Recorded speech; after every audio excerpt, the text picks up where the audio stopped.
ध्रुव बहुत कंफ्यूजन में था। आखिर उसने कब किसी पर्सनल असिस्टेंट को हायर किया था? उसके जैसा एक आम स्टूडेंट क्यों करेगा जब उसके पास ऐसा कुछ भी नहीं है जिसके मैनेजमेंट के लिए उसे किसी और की हेल्प लेनी पड़े। फिर ध्रुव ने कहा, आई एम सॉरी, लेकिन आपने शायद रॉन्ग नंबर लगा दिया है। यह कहकर ध्रुव फोन रखने ही वाला था कि तभी उस लड़की ने आगे कहा, if I am not wrong, मैं ध्रुव कामत से बात कर रही हूं ना? ध्रुव उस लड़की के मुंह से अपना नाम सुनकर हैरान रह गया, तो उसने उस लड़की से पूछा, आपको मेरा नाम कैसे पता, जबकि मैं किसी शिवानी को जानता तक नहीं? फोन की दूसरी तरफ से उस लड़की ने ध्रुव को समझाते हुए कहा, सर, हमें आपकी फाइनेंशियल और दूसरे एसेट मैनेज करने के लिए हायर किया गया है। हमें आपकी security, public relation, business transaction जैसी हर एक चीज को मैनेज करने के लिए हायर किया गया है। हमारे साथ रविश हीराचंदानी ने कॉन्ट्रैक्ट साइन किया था और उनकी टर्म्स के अकॉर्डिंग उनकी मौत के बाद कॉन्ट्रैक्ट एक्टिवेट हो जाएगा। मैं आपसे रिक्वेस्ट करती हूँ कि आप अपना ईमेल चेक करें और अटैचमेंट में आपको एक लिस्ट मिलेगी। उस लिस्ट के हिसाब से अपनी और अपनी माँ के सभी डॉक्यूमेंट्स हमें सेंड करें, ताकि हम आपको हीराचंदानी फैमिली के ट्रस्ट के मेंबर के रूप में रजिस्टर कर सकें। फिर ध्रुव ने ईमेल चेक किया और वहां उसे किसी शिवानी की ओर से ईमेल आया था जिसमें उसने कुछ डिटेल्स मांगी थी। ध्रुव को शक हुआ, कहीं कोई उसके साथ मजाक तो नहीं कर रहा है, या फिर ये कोई नया साइबर फ्रॉड तो नहीं है। ध्रुव ने उस लड़की से पूछा, मैं आपकी बातों पर विश्वास कैसे कर सकता हूं? उस लड़की ने जवाब दिया, सर, अगर आप हमारे साथ वर्चुअली कॉर्पोरेट नहीं करेंगे तो हमें अपनी टीम को आपके घर भेजना पड़ेगा और फिर आपके और हमारे लिए काफी प्रॉब्लम्स क्रिएट हो जाएंगी। ध्रुव ने कुछ सोचते हुए कहा, ठीक है, मैं अपने और अपने भाई के सभी डॉक्यूमेंट्स आपको भेजता हूं। यह कहकर ध्रुव ने फोन कट कर दिया। फिर ध्रुव ने उस मेल को ध्यान से पढ़ा। उसमें जो एड्रेस दिया गया था वो किसी सिक्योरिटी कंपनी का था।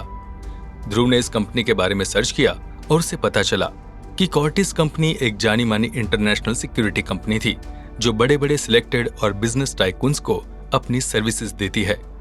ध्रुव ने कंपनी के वेबसाइट पर शिवानी नाम की एम्प्लॉय के बारे में भी सर्च किया और उसे वहां एक नाम भी मिल गया। इन सब चीजों से साफ था कि वो लड़की उससे झूठ नहीं कह रही थी। ध्रुव ने अपने डिजिटल लॉकर से सारे स्कैन डॉक्यूमेंट्स को एक फोल्डर में अटैच किया और उसी तरह अपनी माँ और अपना अलग अलग फोल्डर बनाकर शिवानी को ईमेल कर दिया।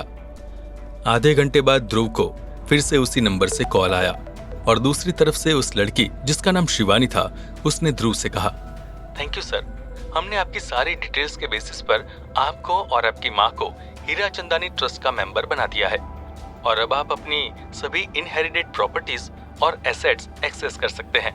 आपकी प्रॉपर्टीज की सारी डिटेल्स मैंने आपको मेल कर दी है। आप प्लीज इस नंबर को सेव कर लीजिए और जब भी आपको मेरी कोई भी हेल्प चाहिए तो आप मुझे 24 घंटे में कभी भी फोन कर सकते हैं। ध्रुव ने जवाब में ओके कह दिया और कॉल डिस्कनेक्ट हो गया। फिर ध्रुव ने अपने मेल में एक नए मैसेज को देखा जिसमें उसकी प्रॉपर्टीज की सभी डिटेल्स थी।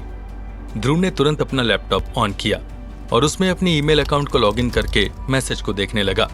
ईमेल के साथ में एक एक्सेल डॉक्यूमेंट अटैच था। उसने उस डॉक्यूमेंट को खोला और वहां पर उसे अपने नाम से बहुत सारी चीजें दिख रही थी। वहां ढेरों कंपनियां थी जो उसके नाम से इंडिया और उसके बाहर चल रही थी। इसके अलावा उसे बहुत से शेयर्स, क्रिप्टो करेंसी में बैलेंस और कई बैंक में जमा पैसे मिले थे। उन सभी कंपनीज में उसे एग्जीक्यूटिव डायरेक्टर बनाया गया था। मतलब साफ था कि वो जब चाहे तब उन कंपनीज को टेक ओवर कर सकता था। इसके अलावा वहां बहुत सारी रियल एस्टेट प्रॉपर्टीज थी, जैसे कई अपार्टमेंट्स, बिल्डिंग्स, वेयरहाउस, विलास। वहां पर बहुत सी गाड़ियां भी थी, जिनमें से कुछ एंटीक थी और कुछ बिल्कुल नई। लिस्ट में लास्ट में सभी प्रॉपर्टीज का टोटल लिखा हुआ था जो 1500 करोड़ का था। ये सब प्रॉपर्टीज उसकी थी और इसके अलावा जो कुछ भी रविश हीराचंदानी ने अपनी जिंदगी में खरीदा था उसका आधा भी उसे दिया गया था।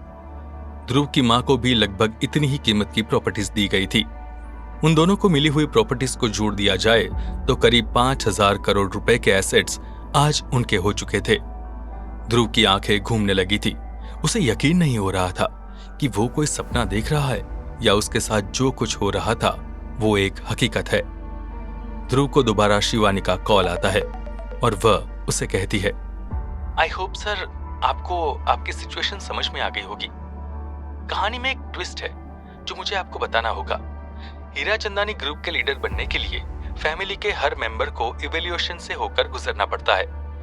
ये एक एबिलिटी टेस्ट है जिसमें आपकी बिजनेस स्किल्स का टेस्ट होता है। आपको हीराचंदानी ट्रस्ट की तरफ से 50 करोड़ रुपए दिए जाते हैं और आपका टेस्ट है कि 1 साल में आप इस पैसे को जितना बढ़ा सके उतना बढ़ा कर दे।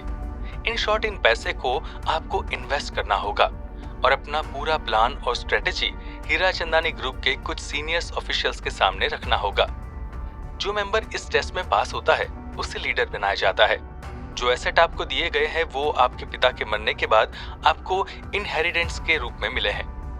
आपके पास ऑप्शन है कि आप इस टेस्ट में हिस्सा ले सकते हैं या फिर इस टेस्ट को ड्रॉप कर सकते हैं। चॉइस आपकी है। कुछ भी डिसाइड करने से पहले आप आपके पापा के लास्ट रिकॉर्डिंग वीडियो को देख लीजिएगा।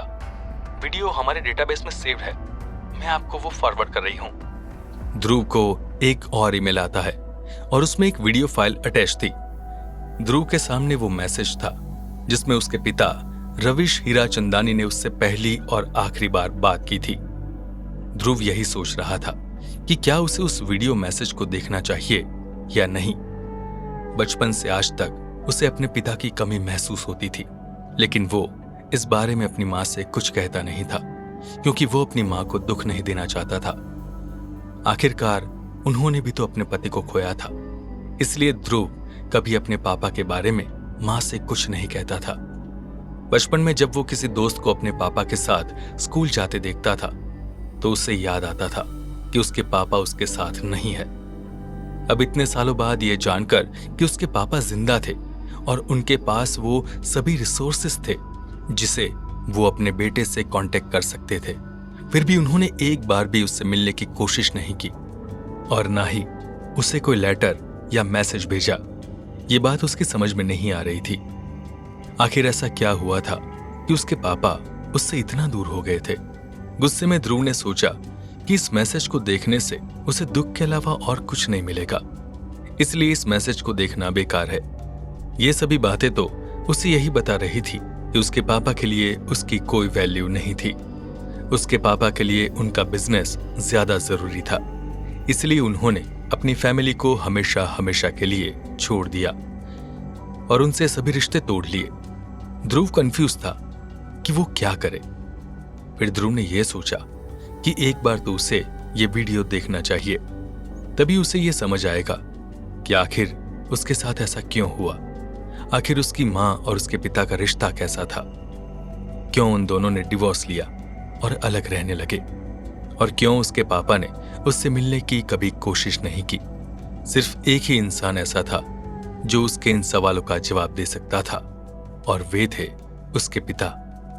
ध्रुव को इस बात पर पूरा यकीन था कि उसकी आई तो कभी उससे इस बारे में खुलकर बात न करेगी, लेकिन शायद उसके पिता उसे पूरा सच बता सके। यह सच उसे हर हाल में जानना था। उसके लिए उसे वो वीडियो मैसेज देखना ही होगा। ध्रुव ने शिवानी के भेजे हुए ईमेल के अटैच में सेव वीडियो फाइल को डाउनलोड किया और उसे अपने लैपटॉप में प्ले किया। वीडियो शुरू होते ही उसके सामने रवीश हीराचंदानी आते हैं। वीडियो में उसके पिता बहुत वीक लग रहे थे।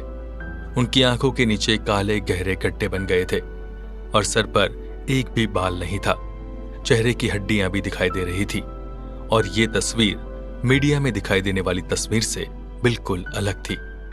कुछ कहने से पहले ध्रुव के पापा को खांसी आ गई और थोड़ी देर बाद जब उनकी खांसी ठीक हुई तब उन्होंने बोलना शुरू किया। ध्रुव, मेरे बेटे, मुझे समझ नहीं आ रहा है कि मैं तुमसे क्या कहूं, किस तरह तुमसे माफी मांगू। एक पिता के बगैर उसका बेटा कैसे रह सकता है।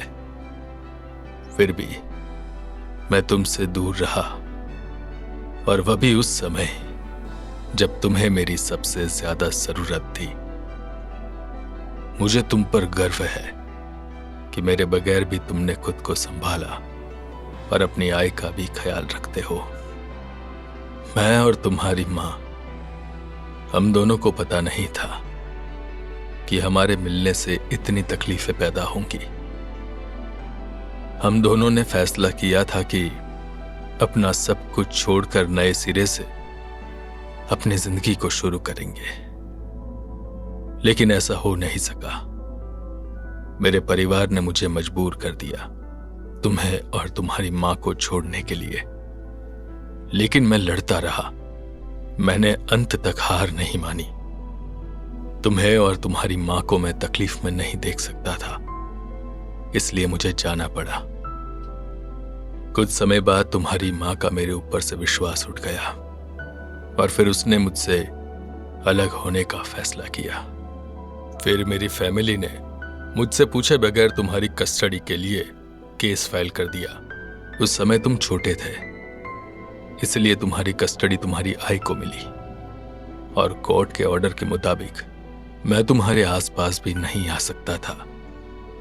जब मेरा और तुम्हारी मां का डिवोर्स हुआ तो उस ऑर्डर के मुताबिक मेरा तुमसे या तुम्हारी मां से कांटेक्ट करना मना हो गया था। इस वजह से मैं तुमसे मिल नहीं पाया और तुम मेरे बगैर ही जीते रहे। मुझे पता है कि तुम्हारी आई ने मेरे बारे में तुमसे कुछ ज्यादा नहीं कहा होगा, क्योंकि वो भी मजबूर थी।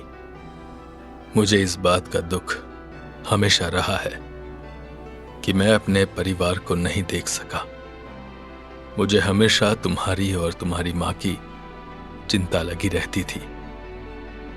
अपना मन भरने के लिए मैं तुम्हारी एक्टिविटीज पर नजर रखता था और मुझे पता चलता रहता था कि तुम कैसे हो। ध्रुव के पिता बोलते बोलते फिर खांसने लगे और उनके पीछे से किसी ने उन्हें याद दिलाया कि इस हालत में उन्हें ज्यादा बोलना नहीं चाहिए। इस पर उन्होंने कहा, मुझे बोलने दो। अपने पिता की इस कंडीशन के बारे में ध्रुव को पता नहीं था और उसकी आंखों से आंसू बंद होने का नाम नहीं ले रहे थे। उसे खुद पर गुस्सा आ रहा था। आखिर वो इतना सेल्फिश कैसे हो गया? अपने मन के अंदर चल रही उधेड़-बुन को एक तरफ रखते हुए उसने वीडियो मैसेज पर फोकस किया। अपनी बात आगे कंटिन्यू करते हुए ध्रुव के पिता ने कहा, मैं जो जीते जी नहीं कर सका, अपने मरने के बाद जरूर करूंगा। तुम मेरे बेटे हो, इसलिए तुम्हारी जगह हीरा चंदानी परिवार में होनी चाहिए। इसके लिए मैंने कुछ स्टेप्स लिए हैं जिनके बारे में तुम्हें इस वीडियो को देखने से पहले पता चल गया होगा। मेरे बेटे, मुझे पूरा यकीन है कि तुम अपनी जिंदगी में जो कुछ भी करना चाहोगे वो हासिल करोगे। जिस तरह मुझे तुमसे और तुम्हारी मां से प्यार था, इसी तरह हीरा चंदानी ग्रुप से भी बहुत लगाव है। इसलिए मैंने पूरी कोशिश की कि मैं इस बड़े एम्पायर में कुछ बदलाव ला सकूं, और इन्हीं के चलते आज मेरी ये हालत है। ये तुम्हारी मर्जी है कि तुम्हें लीडर बनना है या नहीं, लेकिन इस पर तुम्हारा हक है। अगर तुम इस परिवार में आते हो तो बहुत सी चीजें बदल सकती है और हमारा हीरा चंदानी ग्रुप एक बार फिर से उसी तरह डेवलप कर सकता है जिस तरह मैंने अपने पिता से सुना था। इस वक्त मैं तुमसे इतना जरूर कहूंगा कि तुम्हें अपना और अपनी मां का ध्यान रखना होगा, क्योंकि कुछ ऐसे लोग हैं जो तुम्हें नुकसान पहुंचा सकते हैं। कहते कहते एक बार फिर से ध्रुव के पिता को बहुत जोर से खांसी चलने लगी। ये सच जानने के बाद ध्रुव क्या कदम उठाएगा?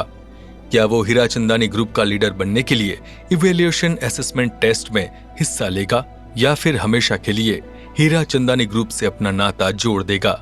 जानने के लिए सुनते रहिए।